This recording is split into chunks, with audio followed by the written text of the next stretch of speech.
قبر کا منظر۔ السلام علیکم۔ حضرت عثمان رضی اللہ عنہ جب کسی قبر کے پاس کھڑے ہوتے تو بہت روتے، یہاں تک کہ آنسوؤں سے اپنی داڑھی کو تر کر دیتے۔ ان سے عرض کیا گیا، یہ کیا بات ہے کہ آپ جنت و دوزخ کے تذکرے پر نہیں روتے اور قبر کو دیکھ کر اس قدر روتے ہیں؟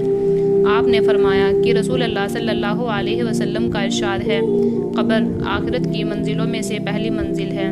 اگر بندہ اس سے نجات پا گیا تو آگے کی منزلیں اس سے زیادہ آسان ہیں، اور اگر اس منزل سے نجات نہ پا سکا تو بعد کی منزلیں اس سے زیادہ سخت ہیں۔ رسول اللہ صلی اللہ علیہ وسلم نے ارشاد فرمایا، میں نے کوئی منظر قبر کے منظر سے خوفناک نہیں دیکھا۔ رسول اللہ فرماتے ہیں، جب میت کے دفن سے فارغ ہو جاتے تو قبر کے پاس کھڑے ہوتے اور ارشاد فرماتے کہ اپنے بھائی کے لیے اللہ تعالیٰ سے مغفرت کی دعا کرو اور یہ مانگو کہ اللہ تعالیٰ اس کو سوالوں کے جواب دینے میں ثابت قدم رکھے، کیونکہ اس وقت اس سے پوچھ تاچھ ہو رہی ہے۔ حضرت برا بن عازب رضی اللہ عنہ سے روایت ہے کہ ہم لوگ نبی کریم صلی اللہ علیہ وسلم کے ساتھ ایک انصاری صحابی کے جنازے میں قبرستان گئے۔ جب ہم قبر کے پاس پہنچے جو کہ ابھی کھودی نہیں گئی تھی، نبی کریم صلی اللہ علیہ وسلم وہاں قبر کی تیاری کے انتظار میں تشریف فرما رہے تھے، اور آپ کے ارد گرد ہم بھی اس طرح متوجہ ہو کر بیٹھ گئے کہ ہمارے سروں پر پرندے بیٹھے ہوں۔ آپ کے ہاتھ میں لکڑی تھی جس سے زمین کو کلید رہے تھے، جو کسی گہری سوچ کے وقت ہوتا ہے۔ پھر آپ صلی اللہ علیہ وسلم نے اپنا سر مبارک اٹھایا اور 2 یا 3 مرتبہ فرمایا، عذاب قبر سے اللہ تعالیٰ کی پناہ مانگو۔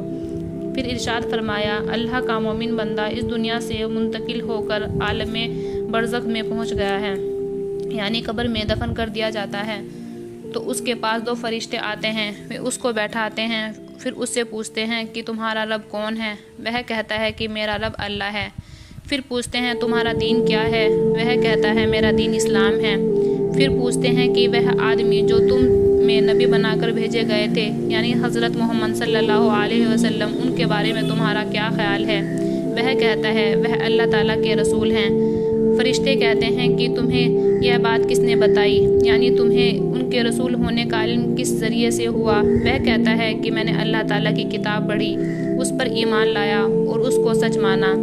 اس کے بعد رسول اللہ صلی اللہ علیہ وسلم ارشاد فرماتے ہیں، مومن بندہ فرشتوں کے مذکورہ بالا سوالوں کے جواب جب اس طرح ٹھیک دے دیتا ہے تو ایک منادی آسمان سے آواز دیتا ہے، یعنی اللہ تعالیٰ کی طرف سے آسمان سے اعلان کرایا جاتا ہے کہ میرے بندے نے سچ کہا، لہٰذا اس کے لیے جنت کا بستر بچھا دو، اسے جنت کا لباس پہنا دو، اور اس کے لیے جنت میں ایک دروازہ کھول دو، اور دروازہ کھول دیا جاتا ہے، اور اسے جنت کی خوشگوار ہوائیں اور خوشبوئیں آتی رہتی ہیں، اور قبر اس کے لیے حد نگاہ تک کھول دی جاتی ہے۔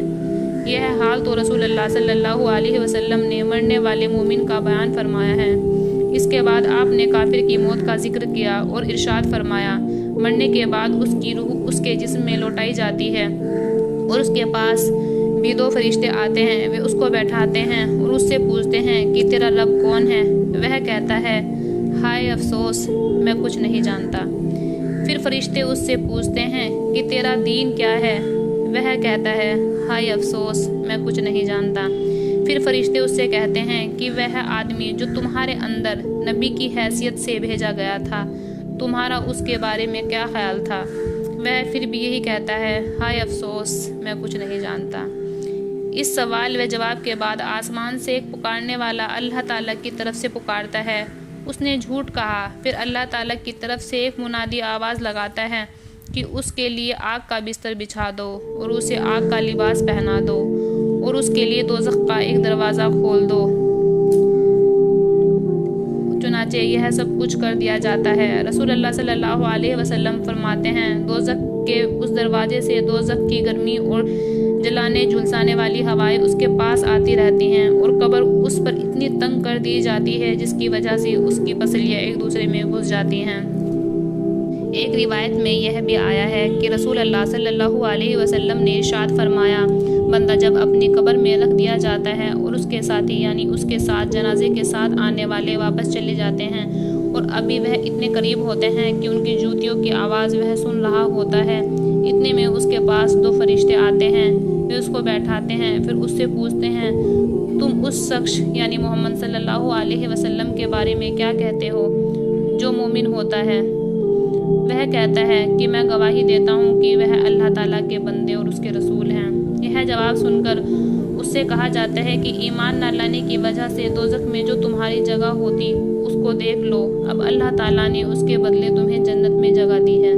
دوزخ اور جنت کے دونوں مقام اس کے سامنے کر دیے جاتے ہیں، وہ دونوں کو ایک ساتھ دیکھتا ہے، اور جو منافق اور کافر ہوتا ہے تو اسے اسی طرح مرنے کے بعد اس سے بھی رسول اللہ صلی اللہ علیہ وسلم کے بارے میں پوچھا جاتا ہے کہ اس شخص کے بارے میں تم کیا کہتے ہو؟ وہ منافق اور کافر ہوتا ہے کہ میں اس کے بارے میں کچھ نہیں جانتا۔